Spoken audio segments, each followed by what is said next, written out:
Perintah Kaisar Naga. Jangan lupa like, komen, dan subscribe channel RD1. Bab 3065.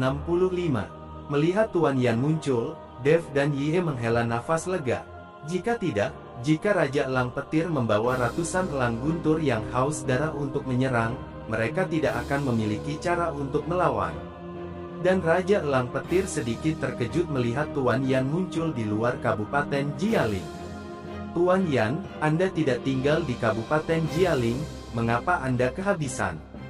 Tempat ini bukan milik Kabupaten Jialing Anda, jadi Anda tidak dapat membiarkan saya melakukannya. Saya ingat bahwa Kabupaten Jialing memiliki aturan bahwa Anda tidak dapat campur tangan dalam masalah Jialing di luar kabupaten. Anda tidak dapat berhenti melakukannya di Kabupaten Jialing Anda, dan Anda tidak akan membiarkannya pergi keluar Kabupaten Jialing, bukan? Bukankah itu terlalu sombong? Raja Lei Ying bertanya pada Tuan Yan dengan wajah dingin. Lord Yan tersenyum ringan, kamu benar, Kabupaten Jialing memang memiliki peraturan, tetapi tanyakan tentang hal-hal di luar Kabupaten Jialing. Saya hadapi, apakah Anda memberi saya wajah atau tidak, terserah Anda untuk memutuskan. Titik. Apa yang Tuan Yan katakan, Lei Raja Elang tidak perlu takut, dan dia mendengus dingin, Tuan Yan, anak ini mencuri buah guntur langitku, jadi aku harus membunuhnya hari ini, aku tidak bisa memberinya muka.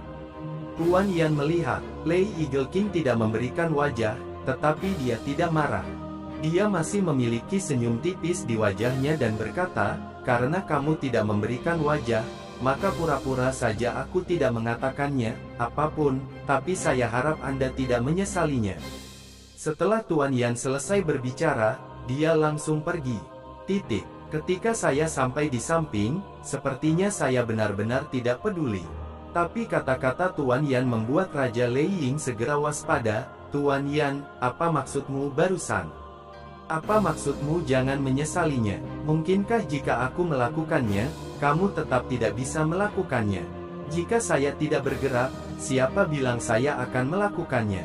Tapi izinkan saya memberitahu Anda, Dev ini bukan orang biasa, jika Anda menyentuhnya, Anda mungkin menyesalinya. Tuan Yan berkata sambil tersenyum. Huff, anak kecil itu hanya biksu kelas 5 di alam fisik, apa yang tidak biasa? Apakah itu hanya berdasarkan Yihe? Saya tidak takut padanya, saya akan membunuh mereka semua hari ini. Raja Lei Ying mendengus dingin, sama sekali tidak takut pada Yihe. Pada saat ini, Dev dan Yihe mendengarkan kata-kata Tuan Yan, dan mereka tidak mengerti apa maksudnya. Melihat bahwa dia benar-benar ingin berdiri dan menonton, mereka berdua mulai merasa gugup. Tapi Dev tidak bisa memaksa Tuan Yan untuk membantu, lagi pula, aturan orang juga aturan, dan mereka tidak bisa dilanggar demi kepentingan mereka sendiri. Tetapi pada saat ini, 3 aura menakutkan datang dari belakang semua orang, langsung menuju Raja Elang Petir. Bab 3066. Telapak tangan besar yang dipadatkan oleh Thunder Eagle King baru saja terbentuk, dan ketika dia merasakan 3 aura yang menakutkan, dia terkejut dan mengayunkan telapak tangan itu tiba-tiba. Boom! Diiringi dengan suara keras, cetakan telapak tangan menghilang dalam sekejap, dan Thunder Eagle King hanya merasakan tubuhnya bergetar sesaat, lalu terbang terbalik. Tubuh Thunder Eagle King menabrak gunung tinggi di kejauhan, langsung menghancurkan seluruh gunung. Wajah Thunder Eagle King berubah sangat jelek, dan dia berubah menjadi Thunder Eagle dan terbang kembali. Ketika Thunder Eagle King terbang kembali, dia menemukan 3 orang berdiri di depan Dev dan yang lainnya, terlihat jelas bahwa 3 nafas barusan datang dari mereka. Kamu siapa? Thunder Eagle King memandang 3 orang di depannya dengan ekspresi serius. Keluarga Gao Qiqiang, patriark dari klan pelatihan tubuh kuno. Saya juga dari klan pelatihan tubuh kuno. Mereka bertiga memperkenalkan diri. Ternyata Gao Qiqiang dan Quan Jun tidak pergi, mereka datang untuk membantu Dev dan yang lainnya. Mereka bertiga adalah pembudidaya hebat yang telah melewati malapetaka, dan Raja Lei Ying tidak berani mengabaikan mereka bertiga meskipun dia berada di dalam banteng. Dev dan Yihe memandangi tiga orang yang muncul, dan mereka sangat gembira. Mereka juga mengerti apa yang Guru Yan katakan tadi. Keluarga Gao, klan pemurnian tubuh kuno. Lei Yingwang tampak bingung. Aku tidak punya permusuhan denganmu, mengapa kamu tiba-tiba menyerangku? Raja Lei Ying tahu bahwa keluarga Gao dan klan pemurnian tubuh kuno sama-sama berada di ujung utara, dan mereka belum pernah berurusan satu sama lain sebelumnya, apalagi permusuhan. Dia tidak mengerti, mengapa ketiga orang ini tiba-tiba menyerangnya. Kami tidak memiliki keluhan, tapi kami tidak bisa duduk diam ketika Anda menyerang Tuan Dev, kata Gao Qiqiang. Tuan Dev. Lei Yingwang terkejut sesaat, tetapi dengan cepat mengalihkan perhatiannya ke Dev. Maksudmu Dev ini? Lei Yingwang Yi. Mendengar ini, wajahnya menjadi hijau. Dia tidak pernah menyangka bahwa Dev, seorang kultivator kelas 5 di alam komposit, akan baik-baik saja dengan bantuan Kaisar Iblis seperti Yihe. Tapi saya bahkan tidak ingin keluarga Gao dan keluarga pemurnian tubuh kuno muncul. Bagaimana saya bisa memainkan ini? Bisakah balas dendam ini dibalas? Thunder Eagle King berkeringat dingin. Melihat Gao Qiqiang dan yang lainnya, biksu hebat yang telah melewati masa kesusahan, dan Yihe juga seorang biksu hebat yang telah melewati masa kesusahan. Keempat orang ini bekerja sama, dan mereka akan mengubah diri mereka menjadi sampah dalam hitungan detik. Mereka berada di atas angin, dan mereka ingin membalas dendam dari Dev. Tapi sekarang, itu langsung dirugikan, bahkan yang hancur. Lei Ying King, aku memperingatkanmu barusan, kamu akan menyesalinya, tetapi kamu tidak percaya. Apakah kamu percaya sekarang? Tuan Yan bertanya pada Lei Ying King dengan tatapan main-main. Wajah Thunder Eagle King sangat jelek, jadi dia hanya bisa mengangguk dengan penuh semangat. Sekarang dia mempercayainya, benar-benar mempercayainya. Tetapi bagaimana jika Anda mempercayainya? Jika Dev membuat masalah saat ini, dia mungkin tidak punya tempat untuk melarikan diri.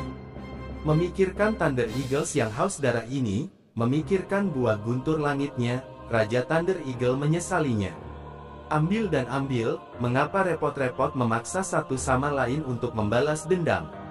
Faktanya, sisa buah guntur langit sudah cukup baginya untuk perlahan-lahan menembus kesengsaraan dan maju ke alam Mahayana. Sekarang semuanya sudah berakhir, balas dendam belum terbalaskan, dan takdir akan segera tertangkap.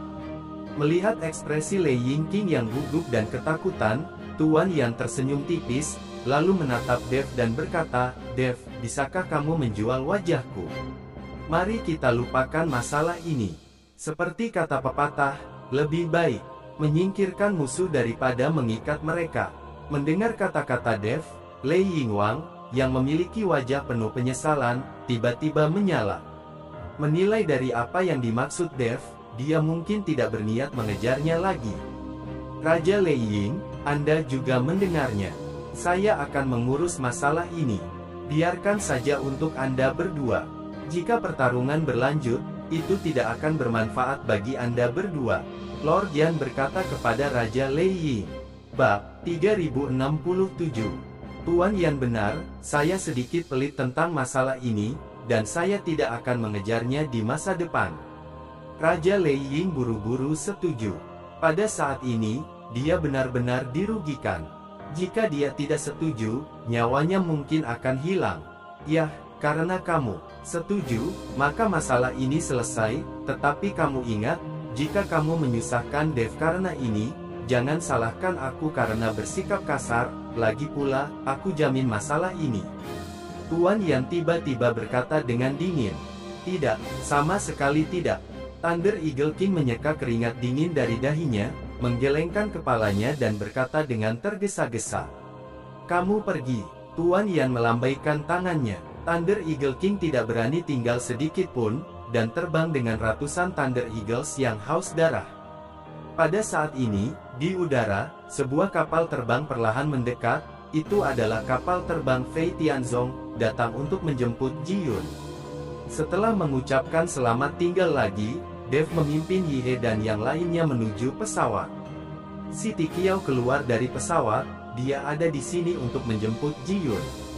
Tapi ketika Ji Yun melihat pesawat di depannya, ekspresinya menjadi sangat jelek. Saya melihat bahwa pesawat ini tidak besar, hanya dapat menampung selusin orang, dan terlihat sangat tua. Sebagai putra tertua dari Sekte Feitian, Ji Yun merasa malu menggunakan pesawat semacam ini untuk menjemputnya. Penatuasi, apa yang terjadi? Bagaimana Anda bisa menjemputku dengan benda yang begitu rusak? Ji Yun bertanya pada Siti Qiao dengan wajah dingin. Dev dan yang lainnya juga terkejut. Lagi pula, Ji Yun adalah putra tertua dari Sekte Feitian, jadi dia ingin membangun pesawat yang lebih baik. Pesawat yang datang kali ini agak terlalu rusak. Dev takut pesawat itu akan mogok di tengah jalan dan jatuh dari udara. Tuan, sekte terbang kita tidak memiliki kapal udara gratis. Alangkah baiknya jika kita dapat menemukan yang ini. Ayo naik ke kapal dan jelaskan kepada Anda saat kita berjalan. Siti Qiao berkata tanpa daya. Tanda seru, tidak ada kapal udara gratis. Apakah bisnisnya begitu sibuk akhir-akhir ini? Ji Yun tampak terkejut, tidak ada festival besar sekarang, jadi bagaimana bisa ada kapal udara sebanyak itu? Biasanya tidak ada hal-hal penting, dan hanya sedikit orang yang membuat kapal udara, lagi pula koin roh diperlukan. Beberapa pembudidaya nakal sudah memiliki sedikit sumber daya, dan bahkan lebih tidak mungkin mengeluarkan koin roh untuk membuat kapal udara, mereka lebih suka berjalan daripada duduk. Tuan Dev, pesawat ini terlalu kasar, tolong tahan, kata Ji Yun kepada Dev dengan sangat malu. Memiliki pesawat lebih baik daripada berjalan, ayo naik. Setelah Dev selesai berbicara, dia masuk lebih dulu. Gao Qilan dan Yu Jiameng tampak sedikit bersemangat, lagi pula, ini pertama kalinya mereka naik pesawat.